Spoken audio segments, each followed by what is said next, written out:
Assalamualaikum warahmatullahi wabarakatuh. Perkenalkan, nama saya Muhammad Taufik, program studi Ekonomi Syariah kelas 1B dengan NIM 25141210. Di sini saya akan melaksanakan tugas filsafat ekonomi Islam.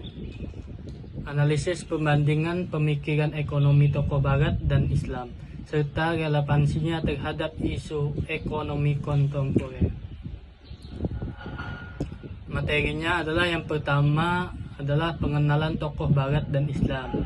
Yang kedua adalah jelaskan alasan milih kedua tokoh. Yang ketiga adalah ringkasan pemikiran masing-masing. Yang keempat analisis pembandingan. Yang kelima analisis relevansi terhadap isu ekonomi kontemporer. Yang pertama adalah pengenalan ekonomi digital. Semua aktivitas ekonomi yang didorong oleh teknologi digital termasuk internet, perangkat lunak, dan data tersebut sebagai ekonomi digital. Cara bisnis beroperasi dalam perekonomian ini dipengaruhi oleh teknologi baik dari segi produksi, distribusi, dan konsumsi. Yang pertama adalah pengenalan tokoh barat. Di sini saya mengambil tokoh barat yaitu Keynes yang menjadi tokoh utama ekonomi Keynesian.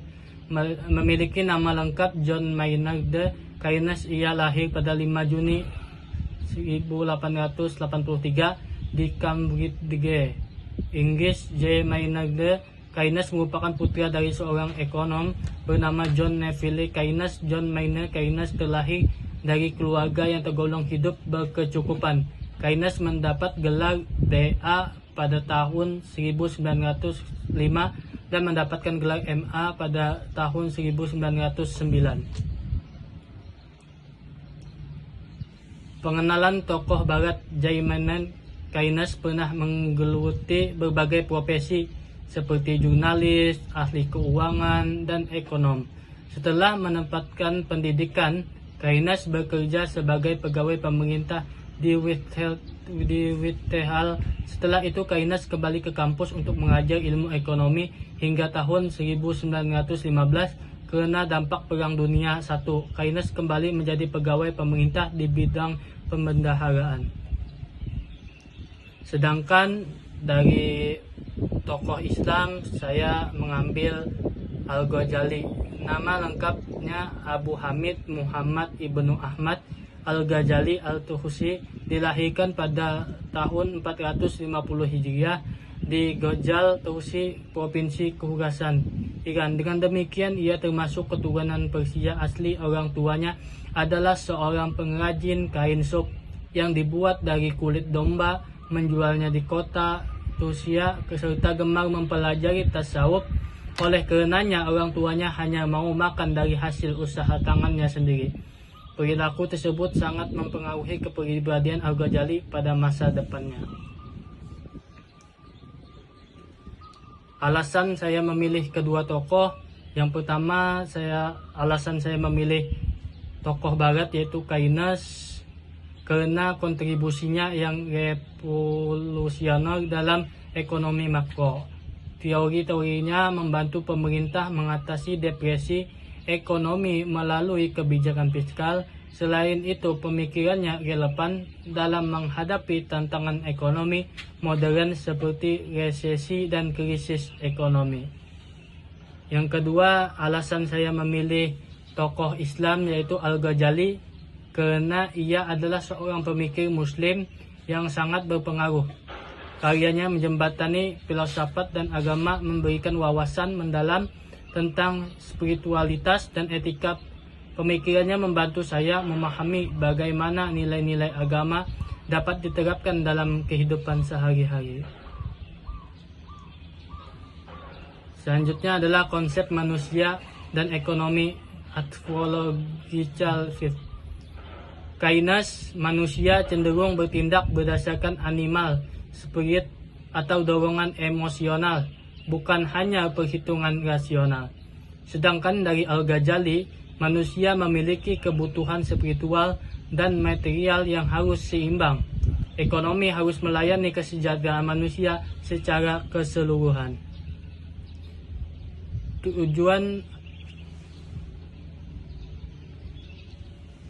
tujuan aktivitas ekonomi. Yang pertama, Kainas mencapai full employment dan stabilitas ekonomi melalui intervensi pemerintah. Sedangkan yang kedua yaitu Al-Ghazali mencapai keadilan sosial dan memenuhi kebutuhan dasar semua anggota masyarakat. Selanjutnya adalah etika dan keadilan. Kainas, intervensi pemerintah diperlukan untuk mengurangi ketidaksetaraan dan menciptakan keadilan ekonomi. Sedangkan dari Al-Ghazali, ekonomi harus didasarkan pada prinsip-prinsip moral Islam seperti larangan riba dan menekankan pada zakat. Selanjutnya adalah peran negara dan pasar. Kainas, negara memiliki peran penting dalam mengatur pasar dan mengelola permintaan agregat. Sedangkan Al-Ghazali, negara harus memastikan keadilan dan mencegah eksploitasi, tetapi pasar tetap penting untuk alokasi sumber daya. Yang selanjutnya adalah konsep kesejahteraan. Dari Kainas, negara memiliki peran penting dalam mengatur pasar dan mengelola permintaan agregat. Sedangkan dari Al-Ghazali, negara harus memastikan keadilan dan mencegah eksploitasi, tetapi pasar tetap penting untuk alokasi sumber daya. Selanjutnya adalah 3 aspek perbandingan.